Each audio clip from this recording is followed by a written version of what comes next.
Hi Hilary, welcome to beautiful Vancouver, British Columbia for our National Conference of the Canadian Christian Meditation Community under the theme From Anxiety to Peace. We have about 80 people attending in person, 75 people online, all joined with a common purpose to find out how contemplative practices can help us face the challenges we face today. I opened the conference with a reminder that anxiety doesn't have to be seen as a negative event. It is part of a transition, and we can live transitions as a planet, as we are doing now, as we transition from a world that depends a lot on fossil fuel, but eventually will depend more on renewable energies. And also we can go through personal transitions as we live through anxiety, but we know that with the grace of God, peace is in the horizon.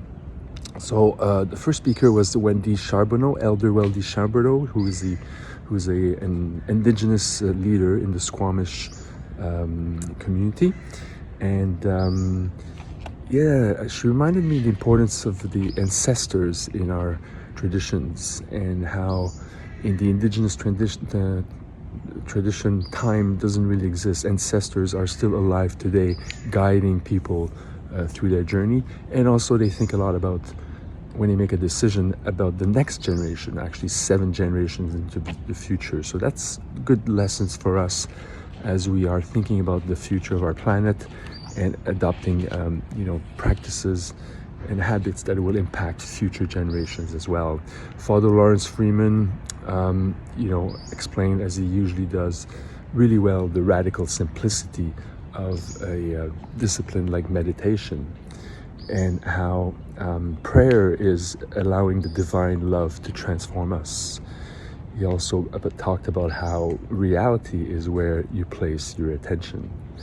Kaveh Gillanpour is a very important negotiator at the UN, and also he worked for the UK government to lead the Paris Agreement in 2016. He's now involved in climate finance, so that means he's helping steer the, basically the capital, private and public capital around the world towards a net zero future. He reminded us that through research that human beings are not equipped to handle really well, major challenges like climate change. We often, overemphasize the benefits of the short term at the detriment of the long-term benefits for the planet. So contemplative practices allow us to not lean on our own understanding, but to rely on God to lead us through the Red Sea, and God makes a way, but we need to align ourselves to God with His purpose. So that's where basically we talked about how maybe contemplative practices could be integrated in workshops and negotiations around the world, leading to agreement between countries towards solutions to the climate change. That was a very dense session, and after that, Diane Tolomeo, who is an English literature teacher, professor with a long career in and a passion for poetry. So she offered us some poems that deal with anxiety, and she reminded us that poetry is a way to dwell in the place we are and enjoy the truth. So dwell in the moment, dwell in the truth that the poetry may reveal. It is in a way to deal with anxiety. And she gave us one example of a poem I'm going to read to you. It's called I Worried a Lot by Mary Oliver. So I worried a lot. I worried a lot. Will the garden grow? Will the rivers flow in the right direction? Will the earth turn as it was taught? And if not, how shall I correct it? Was I right? Was I wrong? Will I be forgiven? Can I do better? Will I ever be able to sing? Even the sparrows can do it, and I am, hopeless. Is my eyesight fading, or am I just imagining it? Am I going to get rheumatism, lockjaw, dementia? Finally, I saw that worrying had come to nothing and gave it up, and took my old body and went out into the morning and sang.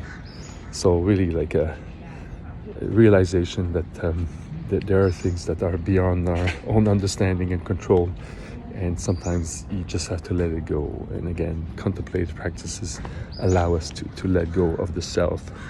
What happened after Jason Brown?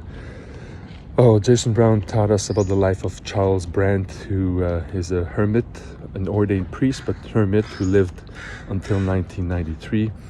And you know, we have an image of an hermit, of somebody who lives at the outside of society, and you know, basically lives on his own. But this man, you know, through his love for nature and his peaceful activism, he has done a lot to save, for example, salmon in the Fraser River near Vancouver.